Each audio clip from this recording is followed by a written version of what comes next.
আর আমাদেরকে জিতিয়ে যদি কাজ করাতে হয়, প্রত্যেকটা বিষয় গন্ডগোল হয়েছে, তাহলে ভোট দেওয়ার দরকার নাই, বাড়িতে আমি রসগোল্লা ছানা বড়া পাঠিয়ে দেবো। আর আমাদেরকে জিতিয়ে যদি কাজ করাতে হয় প্রত্যেকটা বিষয়ে, পাড়ার ছেলে পাড়ার লোক যারা তৃণমূল করে মানুষের পাশে থাকে 24 ঘন্টা, তাদেরকে ভোট দিতে হবে। এবছর যেন ভোট নষ্ট না হয়, পরিষ্কারভাবে বলে দিচ্ছি, খাতা এন্ট্রি করা থাকবে, কোন বাড়ির কে ভোট দিচ্ছে আমরা সব মোটামুটি আমাদের ক্যামেরা থাকবে। এবার যা ভোট হবে সব লাইভ হবে। দেখা যাচ্ছে মুর্শিদাবাদের বহরমপুরের ৮ নম্বর ওয়ার্ডের তৃণমূল বুথ সভাপতি রাজু মণ্ডল কীভাবে ভোট প্রচার করছেন তার একটি ভিডিও সমাজ মাধ্যমে ভাইরাল হয়েছে। তাকে বলতে শোনা যাচ্ছে, কারা কারা তৃণমূলকে ভোট দিবেন সব খাতায় এন্ট্রি করে রাখা হবে, কোনো অবস্থাতেই পদ্ম ফুলে ভোট দেওয়া যাবে না। তিনি হয়তো তার দলের হয়ে ভোট চাইতেই পারেন, ভোট কাকে দেবেন না দেবেন ভোটার তা স্থির করবেন, ভোট কাকে দিতে হবে তিনি ঠিক করে দেয়ার কে। এটাই তৃণমূলের ভোট প্রচারের কৌশল। মমতা ব্যানার্জি পশ্চিমবঙ্গে ৩০০% উন্নতি করে ফেলেছেন, তাহলে এখনও হুমকি দিয়ে ভোট চাইতে হচ্ছে কেন? তিনি বেকারদের চাকরি চুরি করে বিক্রি করেছেন, তার ভাইপো গরু বালি পাথর সোনা মাটি বিক্রি করে প্রভুত্ব রোজগার করেছেন। সেই চোর সোনা ভাইপো আজ তুফানগঞ্জে ভোট প্রচারে আসছেন, আমাদেরও সেদিকে লক্ষ্য থাকবে। নমস্কার, আপনারা শুনছেন উত্তরে কণ্ঠ। উত্তরে কণ্ঠ থেকে আমি যে প্রভাত বসাক, তুফানগঞ্জ কোচবিহার। সুধী দর্শক মণ্ডলী, আপনারা আমার প্রতিবেদনটি যে যেখান থেকেই দেখছেন তাদের সকলের প্রতি প্রীতি ও শুভেচ্ছা রইল। দয়া করে চ্যানেলটিকে লাইক শেয়ার কমেন্ট ও সাবস্ক্রাইব করে পাশে থাকুন। গত 5ই এপ্রিল কুচবিহারে মাননীয় প্রধানমন্ত্রী মোদিজির জনসভা হয়ে গেল। এই জনসভায় আমার আসার পথে এবং যাওয়ার পথে বিজেপি কর্মীদের উপর ব্যাপক হামলা চালায় তৃণমূল আশ্রিত দুষ্কৃতীরা। সবাই ব্যাপক জনশুনানি দেখে আতঙ্কিত তৃণমূল, যাদের রাস্তায় পায়নি তাদের বাড়ি বাড়ি গিয়ে হামলা চালিয়েছে তৃণমূল। এছাড়া তৃণমূলের সামনে অন্য কোনো রাস্তা খোলা নেই। সম্মানিত দর্শক, ইদানিংকালে মমতার বিভিন্ন জনসভার বক্তব্যগুলো একটু ভালো করে লক্ষ্য করুন।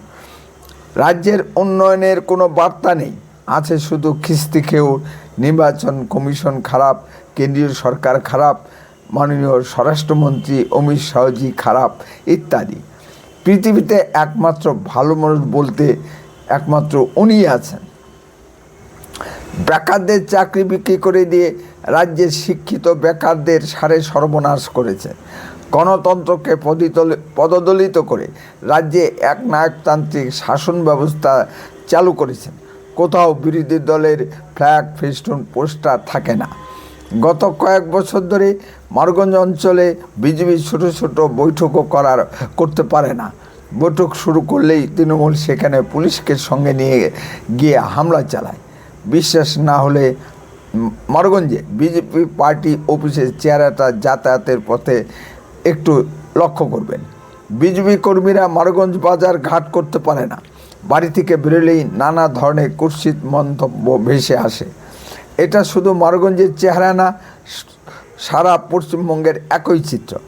আক্রমণ করতে করতে এবার কেন্দ্রীয় বাহিনীর বিরুদ্ধেও আক্রমণ শুরু করেছেন মাননীয় মমতা ব্যানার্জি। আজকে আমি শুনলাম 200 গাড়ি করে অযোধ্যা দিয়ে উত্তরপ্রদেশ থেকে সিআরপিএফ নিয়ে আসছে আপনাদের উপর হামলা করার জন্য। কেন্দ্রীয় বাহিনী এলেই মহিলাদেরকে হাতা খুন্তি ঝাড়ু নিয়ে এগিয়ে যেতে উস্কানি দিচ্ছে। উত্তরপ্রদেশের অযোধ্যার সিআরপিএফ জনরা নাকি 200টি বাস নিয়ে বাঙালিদের পেটাতে আসছে। ভারতে প্রাদেশিক ভিত্তিক বা জাত ভিত্তিক কোনো বাহিনী হয় না। বাহিনীতে সব প্রদেশের ছেলেরাই থাকে। সিআরপিএফ বাহিনীতে শুধু উত্তর প্রদেশের ছেলেরাই আছে তা কিন্তু নয়, বাহিনীতে প্রচুর বাঙালি ছেলেরাও আছে। তারা পশ্চিমবঙ্গে সুস্থভাবে ভোট করানোর জন্য আসছেন। মাননীয় মুখ্যমন্ত্রী, আপনার এত লাগছে কেন? সুস্থ ও রক্তপাতহীন ভোট হলে আপনার অসুবিধা কোথায়? তাহলে বোঝাই যায় এতদিন ধরে ভোটগুলোতে আপনি কি করে এসেছেন। 2011-র পর থেকে পশ্চিমবঙ্গের মানুষ ভোট দিতে পারেনি। বেলা 2টার পর থেকে বুথের সিসি ক্যামেরা ঢেকে দিয়ে আপনার তৃণমূল কংগ্রেস কর্মীরা ব্যাপকভাবে ছাপ্পা ভোট দিয়ে এসেছে। আপনার মতে এটাই পশ্চিমবঙ্গের সুস্থ নির্বাচন? ভারতের নির্বাচন কমিশন এতে বাদ সেজেছে, তাই আপনার এত অসুবিধা লাগছে। নির্বাচন কমিশন ভোটের দিন আরও নির্বাচনী সংস্কার নিয়ে আসছে। বুথের 100 মিটারের মধ্যে কেন্দ্রীয় বাহিনী ছাড়া রাজ্য পুলিশ বা সিভিক ভলান্টিয়ার থাকতে পারবেন না। ভোট কেন্দ্রের ভিতরে কেন্দ্রীয় বাহিনী ও ভোট কর্মীরা শুধু থাকবেন। বিভিন্ন দলের পোলিং এজেন্টরা বসবেন ভোট কেন্দ্র থেকে 100 মিটার দূরে। বোরখাওয়ালা মুসলিম মহিলাদের জন্য আলাদা ক্যাম্প থাকবে। সেখানে মহিলা পুলিশ বা বোরখাওয়ালাদের মহিলা ফটো আইডেন্টিটি চেক করবেন। এতেও মমতা ব্যানার্জিদের অসুবিধা। তিনি মহিলাদেরকে হাতা খুন্তি ঝাড়ু নিয়ে যারা ফটো আইডেন্টিটি চেক করবে তাদেরকে আক্রমণ করার উস্কানি দিচ্ছে। মমতা ব্যানার্জি ক্রমাগত উস্কিয়ে যাচ্ছেন আর নির্বাচন কমিশন চুপ করে বসে দেখছেন, কোনো কড়া স্টেপ নিতে পারছেন না। মমতা ব্যানার্জিও চাইছেন তার বিরুদ্ধে নির্বাচন কমিশন কোনো কড়া স্টেপ নিক, তাহলে তিনি হাতে গরম ইস্যু পেয়ে যাবেন এবং রাজ্যকে তোলপাড় করে দেবেন। এভাবে চলতে পারে না। ভারতের নির্বাচন কমিশন ও কেন্দ্রীয় সরকার খুব ঠান্ডা মাথায় মমতা ব্যানার্জিকে হ্যান্ডেল করছেন। মমতা ব্যানার্জি চাইছেন আরেকটি শীতলকুচি কাণ্ড ঘটুক। মালদার মোথাবাড়িতে শীতলকুচি কাণ্ডের মতো পরিস্থিতি সৃষ্টি হয়েছিল। কেন্দ্রীয় বাহিনীর ঢিল ও লাঠি খেয়েও কেউ গুলি চালায়নি, সংযত ছিল। মমতা ব্যানার্জি এখন রাজ্যের সাম্প্রদায়িক হিংসা সরিয়ে দেওয়ার তালে আছে। জানি না আগামী বিধানসভা নির্বাচন কতটুকু হিংসামুক্ত ও রক্তপাতহীন থাকবে।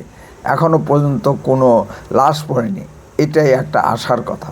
আমরা চাই পশ্চিমবঙ্গে হিংসামুক্ত রক্তপাতহীন নির্বাচন হোক। যদি আপনাদের কিছু বলার থাকে কমেন্টে বলুন। আর লক্ষ্য রাখুন উত্তরে কণ্ঠের পর্দায়। দয়া করে চ্যানেলটিকে সাবস্ক্রাইব করুন। বন্দে মাতরম, ভারত মাতা কি জয়।